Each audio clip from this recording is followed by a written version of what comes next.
Bonjour, je m'appelle Joël Féat, je suis chez SCC Ingénieur Commercial depuis maintenant une dizaine d'années. Et si je suis là aujourd'hui, c'est pour apporter mon témoignage autour du don d'organes et au travers du prisme de celui qui le reçoit, puisque mon épouse a dû subir une greffe du foie.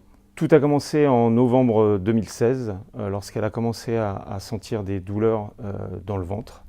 Et puis au fur et à mesure des examens, on s'est aperçu, et le diagnostic est tombé assez rapidement, qu'il s'agissait d'une maladie génétique et que la seule issue était la greffe. Lorsque vous apprenez que vous allez être greffé, on vous fait rentrer dans un protocole de préparation durant lequel on va vous faire un tas d'examens en vue de la greffe. Suite à ces examens, les conclusions vont être données et vont être transmises au médecin qui va vous positionner dans la liste des demandes de greffe. Cette liste, elle comporte bien évidemment un grand nombre de demandes et en fonction de la gravité, vous allez être positionné soit en priorité, soit en haut de la liste, et dans ce cas-là, vous pouvez attendre très longtemps. Dans mon cas, enfin dans celui de mon épouse plutôt, la gravité a fait qu'une demande de priorisation a été faite et elle a été positionnée très rapidement dans le bas de la liste, donc dans ceux qui allaient être appelés rapidement.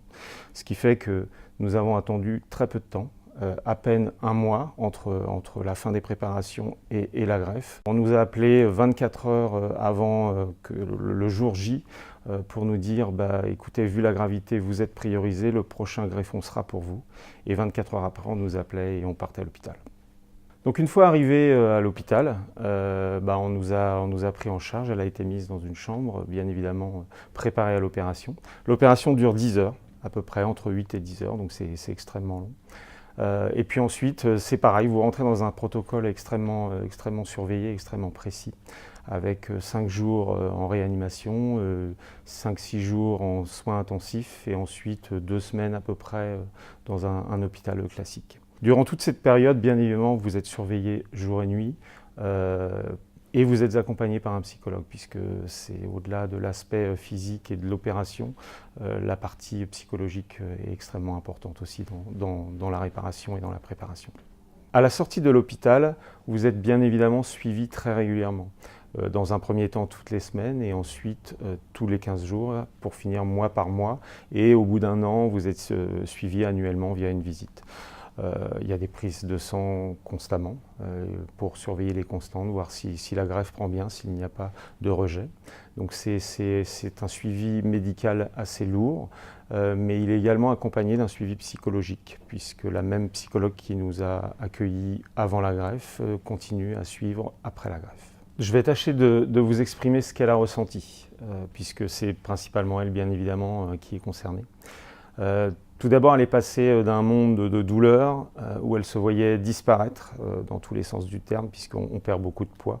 Donc quand elle se regardait dans le miroir, elle se voyait s'amenuiser de jour en jour et souffrir, beaucoup souffrir, à un monde où tout ça disparaît.